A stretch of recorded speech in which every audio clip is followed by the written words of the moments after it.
రహస్య సాధనలు యూట్యూబ్ ఛానల్కి స్వాగతం. హైదరాబాద్ నుంచి సిద్ధార్థ అనే సాధకుడు మమ్మల్ని సంప్రదించి, గురువుగారు, నాకు కాళ్లకు బొక్కలతో ఎవరో సంఖ్యలు వేస్తున్నట్టు విచిత్రమైన కలబడింది.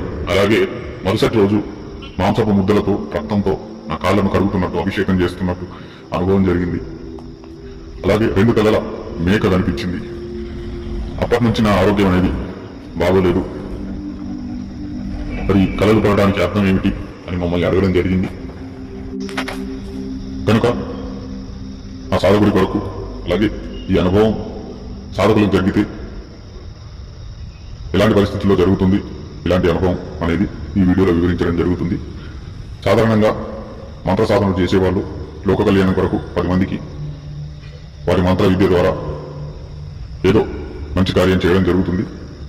కానీ కొంతమంది సాధకులు చేసే మంచి కార్యాలను ఆపడానికి, వాళ్ళ విద్యలను కట్లు వేయడానికి, లేదా వాళ్ళ విద్యలను వారి నుంచి సమూలంగా తొలగించడానికి ఈ ప్రకారమైన తాంత్రిక కట్లు వేస్తారు. దానవ శక్తుల ద్వారా కావచ్చు, లేదంటే ఇతర తాంత్రిక తంతు విద్యల ద్వారా కావచ్చు. కొంతమంది సాధకులపైన ఇలాంటి ప్రయోగాలు చేస్తుంటారు.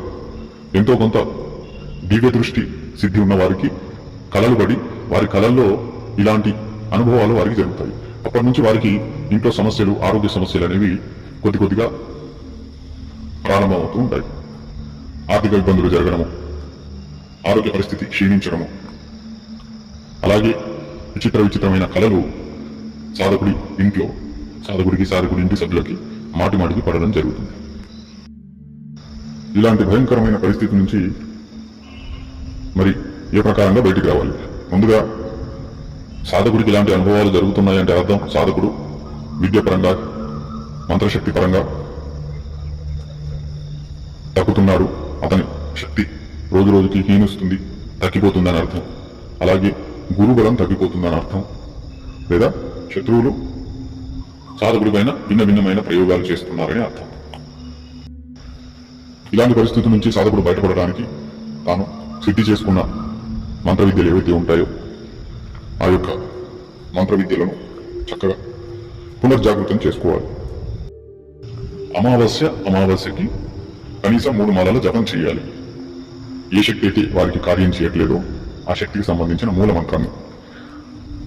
సాత్విక శక్తి అయితే పౌర్ణమికి కనీసం 3 మాలలు జపం చేయాలి.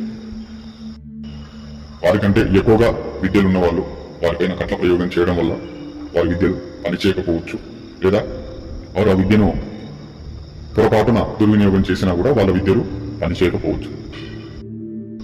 ఒకవేళ మీ విద్యలు పనిచేయట్లేదు, మీ మంత్ర విద్యలకు ఎవరో కట్టు వేశారు అనే సందేహం ఉంటే మీరు మమ్మల్ని సంప్రదించవచ్చు. కట్టు తెంచే విద్య అనేది మీకు అందించడం జరుగుతుంది. ఆ విద్య ద్వారా తిరిగి మీ విద్యలను మీరు పనిచేసే విధంగా, కార్యం చేసే విధంగా చేసుకోవచ్చు. ఇది ఈరోజు వీడియో. జై మహాకాళి, జై శ్రీ మహాకాళి.